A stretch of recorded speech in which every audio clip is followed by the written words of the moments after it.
He will be the perfect fit for the Steelers. Fans are surprised by what happened. Subscribe for daily updates. Pittsburgh Steelers general manager Omar Khan offered an interesting little nugget of information regarding the team's search for wide receiver help this offseason. During his media availability at the NFL Combine on Tuesday morning, Khan stated that their quarterback decision, which seems likely to come down to either Justin Fields or Russell Wilson at this point in time, will ultimately dictate the type of receiver they look to add as well.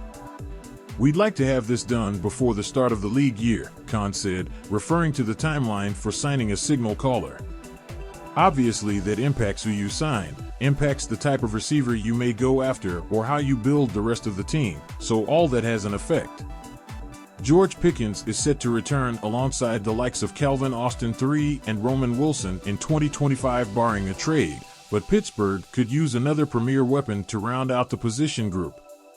"There's a clear need for someone with size who can line up opposite Pickens on the outside, though how a pursuit of such a player shapes up may look vastly different depending on which signal caller the Steelers choose." While Fields showed growth from his Chicago Bears days in 2024, he's still far from a finished product as a passer.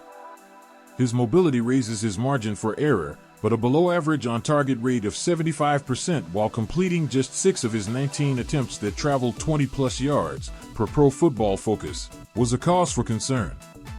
Where Fields did excel last season, however, was in the short game. On throws between 0 and 9 yards, he converted 72 of his 87 attempts for 82.8% completion rate, tying for the 9th highest mark among quarterbacks with at least 75 passes in that area of the field.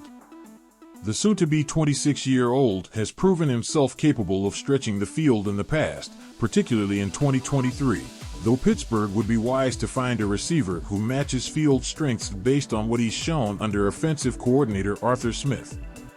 In that case, impending free agent DeAndre Hopkins presents a perfect fit.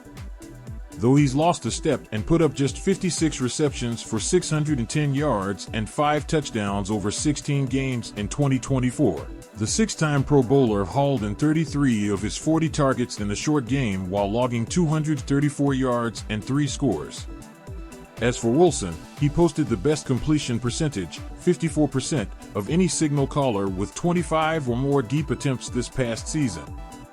He was proficient on intermediate and short throws as well, but his success down the field opened up a whole new world of possibilities for the Steelers' offense that weren't necessarily there with Fields at the helm, even if things didn't end well overall. If the Denver Broncos are willing to deal away Courtland Sutton as he enters the final year of his contract, reuniting him with Wilson would make a ton of sense for Pittsburgh. Standing at 6'4", Sutton caught 14 of his 26 deep targets for 379 yards and 4 scores during the 2024 campaign. A 50-50 ball savant who's been a rumored Steelers target for quite some time now, he and Pickens could form quite the intimidating duo with Wilson behind center. Hopkins and Sutton are just the tip of the iceberg when it comes to Pittsburgh's potential receiver additions this offseason. Simply put, however, the team isn't going to make a significant move at the position without first locking up a quarterback as it looks to foster cohesion on offense. While several intriguing wide receiver options are on the table, Pittsburgh's next move hinges on securing the right quarterback. Whether they prioritize a deep threat specialist or a reliable short yardage target will depend on who's under center. As the Steelers look to solidify their offensive identity, the coming weeks will be pivotal in determining the direction they take.